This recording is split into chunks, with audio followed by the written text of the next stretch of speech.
ಚಿಂತೆ ಇರೋದು. ಅವರಿಗೆ ದೇವರು ಏನು ದರ್ಶನ ಕೊಟ್ಟಿದ್ದಾರೆ ಅಂದರೆ 50 ಕೋಟಿ ಜನರಿಗೆ ಸ್ವಾರ್ಥ ಕೇಳಬೇಕು. ಈಗ ನಮ್ಮ ಅದಕ್ಕೋಸ್ಕರನೇ ಪ್ರಾರ್ಥನೆ ಮಾಡೋಕ್ಕಿದ್ದೀವಿ. 50 ಕೋಟಿ ಜನರಿಗೆ ಸ್ವಾರ್ಥ ಮಾಡಬೇಕು. ಅದರಲ್ಲಿ 5 ಕೋಟಿ 5 ಕೋಟಿ ಜನರನ್ನು ಆದಾಯ ಮಾಡಬೇಕು. 50 ಕೋಟಿ ಜನರಿಗೆ ಸ್ವಾರ್ಥ ಸಾರಲ್ಪಡಬೇಕು. ಮತ್ತು ಅದರಲ್ಲಿ 5 ಕೋಟಿ ಜನರು ರಕ್ಷಣೆಗೆ ಹೊಂದಬೇಕು, ದೇವರ ಕಡೆ ತಿರುಗಬೇಕು. ಅದನ್ನು ಅವರಿಗೆ ಕೊಟ್ಟಿದ್ದ ದರ್ಶನ. ಇನ್ನೊಂದು ಚಿಕ್ಕ ಮಕ್ಕಳಲ್ಲಿ 10 ಕೋಟಿ ಚಿಕ್ಕ ಮಕ್ಕಳಿಗೆ ಸ್ವಾರ್ಥ ಕೇಳಬೇಕು.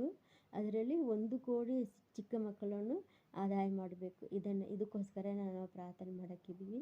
ಈಗ ನಾವು ಪ್ರಾರ್ಥನೆ ಮಾಡೋಣ.